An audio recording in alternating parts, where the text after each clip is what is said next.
आईने के सामने खड़ी मोइला खुद को निहार रही होती है कि तभी उसका ध्यान सीने पर उभरे त्रिशूल के निशान पर जाता है और वो उसे आईने में निहारते हुए ऐसे खोने लगती है कि उसके लिए आसपास का पूरा माहौल बदल जाता है।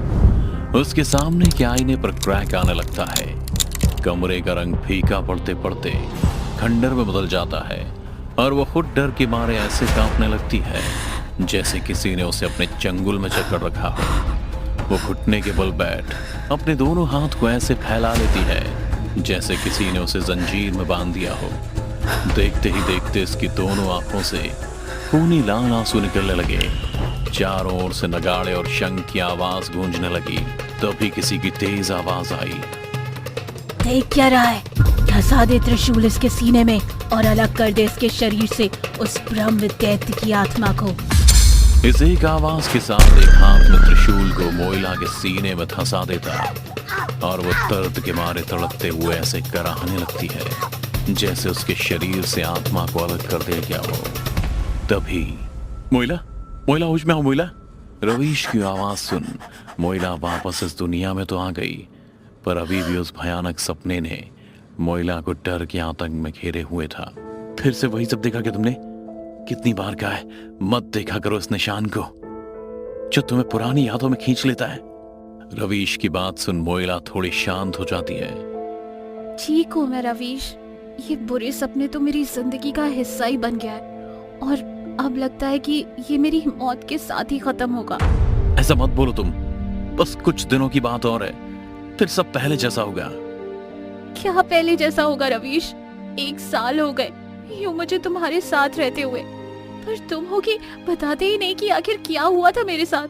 मैं तुम्हें कैसे मिली और मेरे सीने पर ये निशान कैसा है? क्यों इसे देखते ही मैं उस खौफनाक ख्यालों में चली जाती हूँ? क्यों? रवीश, मैं तुमसे बहुत प्यार करने लगी हूँ, पर अगर आज तुमने मुझे ये सच नहीं बताया तो मैं हमेशा के लिए तुमसे दूर चली जाऊंगी। इतना कहते ही मोइला बाथरूम के अंदर चली गई और खुद को अंदर बंद कर फूट फूट कर रोने लगती है। रवीश उसे समझाने की बहुत कोशिश करता है कि वो बाहर आ जाए, पर मोइला ने इस बार भी ठान लिया था कि वो बिना सच जाने बाहर नहीं आएगी। फिर अंत में रवीश बाथरूम के बाहर से ही उसे वो दास्तां बताना शुरू कर देता है जिस कारण से वो ये सब झेल रही थी। बात आज से तकरीबन साल भर पहले की थी, जब रवीश ने पहली बार मोइला को गुवाहाटी के एक बस स्टैंड पर देखा था और देखते ही उसे पहली नजर में उससे प्यार हो गया। अब रवीश रोज उस बस स्टैंड पर आकर उसे निहारने लगा था। कभी वो मोइला को किसी से बात करते हुए देखता तो कभी मूंगफली खाते हुए उसे ताकते रहता। अब तक तो मोइला ने भी नोटिस कर लिया था कि कोई उसे रोज चोरी छिपे निहारता रहता, पर वो इस चीज को इग्नोर कर देती थी और रोज मोरी गांव जाने वाली बस में चली जाती थी। रवीश ने सोचा रोज यूं ताकते निहारने से कुछ नहीं होने वाला है, अब उससे बात करनी होगी। इसलिए एक दिन वो भी मोइला के पीछे मोरी गांव की बस में चढ़ जाता है, पर पूरे रास्ते उसकी हिम्मत नहीं होती है कि वो उससे भी कुछ कह पाए। बस से उतरते ही मोइला सड़क से कटती हुई जंगल के पथरीले रास्ते की तरफ मुड़ जाती है। फिर कुछ दूर चलने के बाद मोइला ने अचानक से पीछे मुड़कर कहा, जान प्यारी है तो मत करो मेरा पीछा। इस पर रवीश ने कहा, पर कोई तुम्हारे इश्क में डूब के मरना चाहे तो? बकवास बंद करो और पीछे देखो, लगता है कोई तुम्हें बुला रहा है। मोइला की बात सुन रवीश पीछे मुड़कर देखता है तो वहां दूर दूर तक कोई नहीं है, और तो और वो बस भी अब बहुत आगे निकल चुकी थी। फिर जैसे ही वो वापस घूमा तो उसे मोइला भी कहीं नहीं दिख रही थी। वो समझ गया कि उसे बेवकूफ बनाकर मोइला कहीं निकल गई है। इसीलिए अगले दिन रवीश फिर से बस स्टैंड पर उसका इंतजार करने लगा। धीमी धीमी बारिश भी हो रही थी। तभी उसने देखा कि लाल साड़ी में भीगते हुए मोइला बस स्टैंड की तरफ ही आ रही थी। उसकी बलखाती चाल को देख रवीश भी अब उसमें खोता जा रहा था। आसमान में काले बादल के गुब्बारे अब हर तरफ घिरने लगे थे, जिस वजह से दिन के उजाले ने रात की काली चादर ओढ़ ली थी। इसी बीच रवीश अपने छाते के साथ उसकी तरफ बढ़ता है और मोइला को अपने छाते के साए में ले लेता है। मोइला पहले तो थोड़ा झिझकती है, फिर धीमे धीमे उससे बातचीत शुरू कर देती है। देखते देखते कुछ दिनों में दोनों के बीच काफी अच्छी दोस्ती हो गई थी। सिलसिला यूं ही रोज चलता रहा। मोइला अपने सफर को पूरा करने के लिए बस में चढ़ जाती और रवीश भी उसके साथ बिना किसी मंजिल के उसके सफर का हम सफर बन उसके बगल में बैठ जाता। यूं हर रोज मोइला के बस से उतर जंगल में जाने के बाद रवीश भी वापस लौट जाता था। पर उस दिन न जाने क्यों मोइला के साथ वो भी बस से उतर गया और फिर से उसके पीछे पीछे जाने लगा, जिस पर मोइला ने कहा, रवीश तुम मेरे पीछे मत आओ, लौट जाओ यहाँ से, मैं तुम्हें खोना नहीं चाहती। मोइला की इस बात पर रवीश ने उससे कहा, ऐसा क्यों बोल रही हो तुम? अभी तो हमारा मिलना पूरा भी नहीं हुआ और तुम खोने की बात करती हो। मोइला, आज मैं तुम्हें कुछ साफ साफ बताना चाहता हूँ। मैं तुमसे बेइंतहा प्यार करता हूँ। प्लीज मुझे अपनी जिंदगी में जगह दे दो। रवीश मैं प्यार नहीं कर सकती, मुझे इसकी इजाजत नहीं है। मोइला के मुंह से ऐसी बेतुकी बात सुन रवीश बोला, इजाजत नहीं है? मोइला, प्यार हो जाता है, उसे किसी की परमिशन नहीं लेनी होती है। अगर तुम मुझे पसंद नहीं करती तो साफ साफ शब्दों में बोलो, मैं कभी दोबारा अपना चेहरा नहीं दिखाऊंगा। रवीश के कहते ही मोइला की आंखों से आंसू निकल जाते हैं।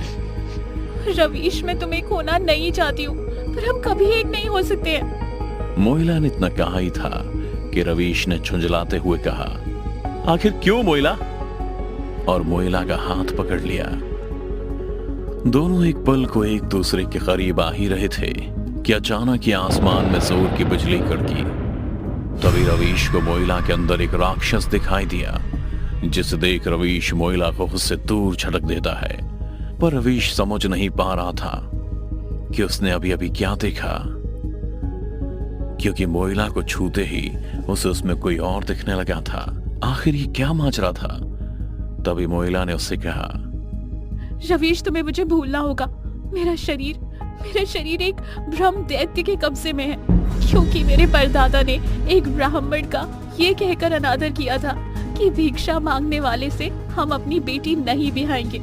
और उन्होंने ना सिर्फ अनादर किया बल्कि उसे मौत के घाट भी उतार दिया। मरते मरते उस ब्राह्मण ने श्राप दिया कि वो कभी इस परिवार की बेटी की शादी नहीं होने देगा। उसकी मृत्यु राक्षस योनि में हो रही है, इसलिए अब वो ब्राह्मण राक्षस बन हमारे परिवार के लिए काल बन जाएगा। वो दिन है और आज का दिन। हमारे परिवार की किसी भी बेटी ने ना तो कभी शादी की और ना ही उसे प्रेम का कोई सुख मिला। जिसने भी अपने हिस्से का प्यार पाने की कोशिश की तो उसे केवल मौत ही मिली। मोइला की बात सुन एक पल को रवीश अंदर तक सहम गया। पर रवीश के लिए कहानी नई नहीं थी। वो भी इस कहानी को बचपन से सुनता आ रहा था। बस उसे ये नहीं पता था कि उसे उस परिवार की लड़की से ही प्यार हो जाएगा, जिस परिवार के कारण लगभग 1 सदी पहले उसके परिवार के एक सदस्य की जान गई। यानी जिस ब्राह्मण ने मोइला के परिवार को श्राप दिया था, वो ब्राह्मण रवीश के परिवार का सदस्य था। पर रवीश के मन में बदले की कोई भावना नहीं थी, बल्कि वो तो खुद इन चीजों को बदलना चाहता था। और अब उसके सामने एकमात्र यही लक्ष्य था कि किसी भी तरह से मोइला को इस श्राप से मुक्ति दिला दे। ये सब सोचते हुए उसने मोइला की तरफ बढ़ते हुए कहा, मोइला, मेरा नाता उसी परिवार से है जिसकी वजह से तुम्हारा ये हाल है, पर मैं तुम्हें विश्वास दिलाता हूं, मैं सब ठीक कर दूंगा। रवीश के मुंह से सुनते ही मानो मोइला के पांव तले जमीन खिसक गई हो। लेकिन मोइला के दिमाग में न जाने क्या चल रहा था। वो बुत बनी बस अपनी आंखों से आंसू बहाए जा रही थी। फिर जैसे ही रवीश उसको अपने साथ चलने को बोलता है, वो एक कदम नहीं हिलती है और कहती है, रवीश, मैं तुमसे प्यार करने लगी हूँ, पर मुझे नहीं पता था कि तुम उसी राक्षस के परिवार से हो जिसने मेरी जिंदगी हर पल जहन्नुम बना दी। लेकिन अब और नहीं होगा ये, क्योंकि मैं अपने परिवार की आखिरी अनाथ बेटी हूँ।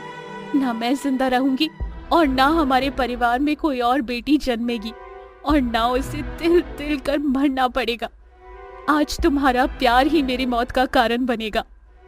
अपने बोले हुए हर शब्द के साथ मोइला अपने कदम को रवीश की तरफ बढ़ा, जैसे उसे मरने की कोई फिक्र ना हो। उधर रवीश मोइला को अपनी तरफ आते देख उल्टे कदम पीछे हट रहा था। और इससे पहले कि वो कुछ साफ साफ समझ पाता, मोइला ने रवीश को कस के अपनी बाहों में भर उसके होठों को चूमने लगी। उन दोनों के इस मिलन भर से प्रकृति डोल उठी। आसमान में बादल दहाड़ मारने लगे, जानवर चीखने लगे, चारों तरफ तेज तूफान उठ गया। रवीश ने एक झटके में मोइला को खुद से अलग कर दिया, पर तब तक उसके अंदर छिपे ब्रह्म दैत्य ने मोइला को तिल तिल कर मारना शुरू कर दिया। अब मोइला के अंदर इतनी भी शक्ति नहीं बची थी कि वो खड़ी हो सके। मोइला वहीं घुटनों के बल बैठ दर्द से चीखने लगी। उसके दोनों आंखों से खून के आंसू निकलने लगे, जिससे उसका शरीर खून से लथपथ होने लगा था। मोइला की हालत रवीश से देखी नहीं जा रही थी, इसलिए उसने उसे अपने गांव मोयांग ले जाने का सोचा। पर उससे पहले कि उसने अपने हाथ में बांधा हुआ रक्षा सूत्र निकाला और ऊपर देखते हुए मंत्रों के जरिए महाकाल को आराधने लगा, और फिर उस रक्षा सूत्र को मोइला के गले में माला बनाकर पहना दिया और उसे अपनी गोद में उठा जंगल के रास्ते ही अपने गांव मायोंग की तरफ निकल गया। उस ब्रह्मदैत्य ने रास्ते में कई जगह तरह तरह से रवीश को रोकने की कोशिश की, पर वो रवीश को रोक नहीं पाया। अब रवीश तंत्र मंत्र और काले जादू के केंद्र अपने गांव में पहुंच गया, जहां जंगल से घिरे एक बड़े मैदान के बीचों बीच बड़ा सा अग्निकुंड था और चारों ओर नगाड़े भी, जिसे अघोरी के भेष में खड़े लोग एक धुन में बजाए जा रहे थे। रवीश मोइला को अपनी गोद में लिए अग्निकुंड की तरफ बैठी एक सिद्ध साध्वी की तरफ बढ़ता है और दर्द भरी आवाज में कहता है, तंत्रा माँ, बचा लो मेरी मोइला को, इससे पहले कि बहुत देर हो जाए। रवीश की आवाज सुनकर भी वो साध्वी अपनी आंखें नहीं खोलती, बस रवीश से कहती है, लौट के आ गया रवीश इस तंत्र मंत्र की दुनिया में फिर से। पर तूने तो कहा था अब ये तंत्र मंत्र की जरूरत किसी को नहीं। तंत्रा माँ, मेरी कही हुई बातों को भूल जाइए। मैं आपके आगे हाथ जोड़ता हूँ, मेरी मोइला की जान बचा लीजिए।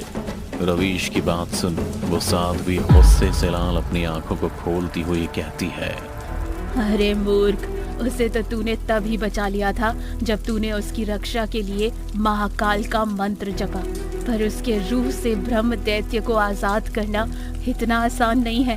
उसके लिए तंत्र और मंत्र की कड़ी साधना कर ब्रह्म शस्त्र को पाना होगा। इतना कहते ही तंत्रा माँ अपने आजू बाजू में बैठे साध्वी से इशारा करती है और वो रवीश की गोद से मोइला को ले अग्निकुंड के पास लिटा देती है। इधर तंत्रा माँ ने भी रवीश को सब समझा दिया था, जिसके बाद अंत में वो कहती है, रवीश, दिन का ये पहर भी शुरू हो गया। सूर्यास्त से पहले तुम्हें पहाड़ी से वो त्रिशूल ला ब्रह्मपुत्र नदी में उसकी शुद्धि कर यहाँ पहुँचना होगा, नहीं तो ये लड़की नहीं बचेगी।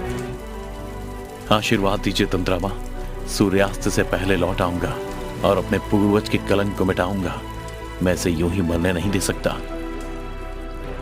तंत्रा माँ आंखें बंद कर रवीश को आशीर्वाद देती है और वो तेजी से उस पहाड़ी की तरफ निकल जाता है।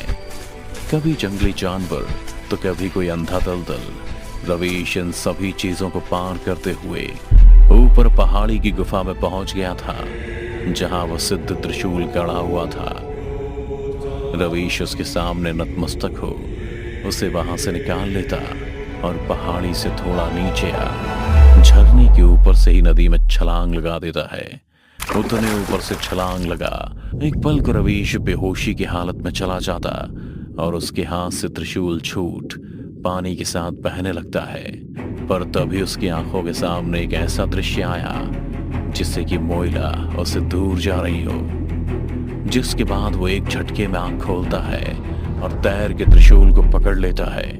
तभी उसकी नजर पड़ती है कि सूर्यास्त होने ही वाला है। उधर मोइला के हालात बिगड़ने लगे और वो ब्रह्म दैत्य उस पर और भी हावी होने लगा था, इतना कि मोइला खुद अपने हाथों से खुद को नुकसान पहुंचाने लगी थी, जिस वजह से मोइला के हाथ और पैर को जंजीर से बांधना पड़ा।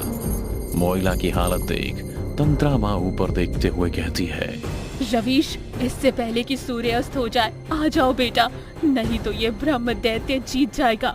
ये कहते हुए जैसे ही तंत्रा माँ अपनी आंखें नीचे करती है, उनकी आंखों के ठीक सामने रवीश ऊपर से नीचे पानी में सराबोर खड़ा था। देख क्या रहा है रवीश, देर मत कर, धसा दे त्रिशूल इसके सीने में और अलग कर दे इसके शरीर से उस ब्रह्म दैत्य की आत्मा को। तंत्रा माँ की बात सुन रवीश उस त्रिशूल के सिरे को मोइला के सीने में धंसा देता है, जिसके बाद वो ऐसे कराती है जैसे उसके शरीर को 2 हिस्सों में बांटा जा रहा हो। त्रिशूल के अंदर जाते ही उसके शरीर से काला धुआं निकलने लगा, जैसे कि कोई साया हो, जिसके बाद मोइला बेहोश हो गई।